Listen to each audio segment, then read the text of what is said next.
ምንድነው ወንድሜ ምንድነው ምን አደረኩኝ ምን አደረኩ ትላለህ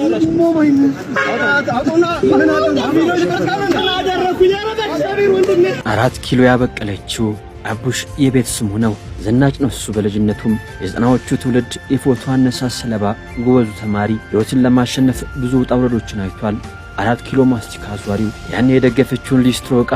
ዛሬም በክብር አስቀምጧታል የአምባሳደር መንገድ የታክሲ ረዳቱ የሰሜን ማዘጋጃው የፓርኪንግ ሰራተኛው የፒያሳው ስፖርት ቤት ተላላኪና የጽዳት ሰራተኛ ቀበሌም ቲያትር ክበብ ጎራ ብሏል እንጀራ ለመብላት ብዙ ዞሯል በብዙ ሙያ ቀዳዳዎቹን ለመድፈን ጥሯል መምህርነት ህልሙ የኮቶቤው መምህር የማይክሮሊንኮ አካውንታንት ስለ ህልሙ በነጻ ቀጠሩኝ ብሎ ለኢቲቪ ደብዳቤ ጻፈው ህልመኛው ወጣት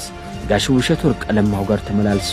ስለማስታወቂያ ብዙ ልምድ ቀስሟል ስለናቱ ቢያወራ የማይሰለቸው የዋት መልኳን ግርማ ሞገሷን ዘበናይ ነበረች እኮ ሰላምዬ እኔን ያላባት ስታሳድግ መልኳን ያጣች እናቴ ይቿት የኔ ጀግና የዋት በስድስት ወሬ ከጉልበታ ላይ አውላኝ ጉልበቷን ያጣች ብሎ ዛሬም ጥሏት መውጣት ዳገት የሆነበት በ60ኛ ልደት በዓሏ ላይ ሰርፕራይዝ ያደረጋት ካባ ደርቦ ዳግሜ ሞሸራት አበባ ያስበተነላት በርካቶች በታደሙት ዝግጅት በእንባ ያመሰገናት እጁን ነክሶ ስለሷ በእንባ የተናገረ ሶፊ የእናቱ ልጅ የባቡል ኬሩ የበጎ አድራጎት ድርጅት መጀመሪያው ጎብኚ ጋዜጠኛ ስለ በጎነቱ በወረቀት የተመሰከረለት ታዋቂ ሰዎችን ወደዚህ ደጅ የሰበሰበ ስለ መልካም ስራው ተቆሞ የተጨበጨበለት ጋቢ የሚደረብለት አምባሳደሩ የሙያችን ተምሳሌታችን ኢቲቪ ገብቶ ህልሙን የኖረ የኢቲቪን በር ከፍቶ የገባ ኮምፒውተሩ ላይ ቁጭ ብሎ ሳለፈበት እንጀራ የጎለጎለ በመረጃ ራሱን ለማብቃት ጥረት የሚያደርግ ህልሙን ለመኖር ብዙ ጣውረዶችን ያለፈው ልጅ ዛሬ ህልሙን እየኖረ ነው የቲቪ ስቱዲዮ መመላለሻው ነው የእሁድ መዝናኛው ወንበር የሚጠብቁት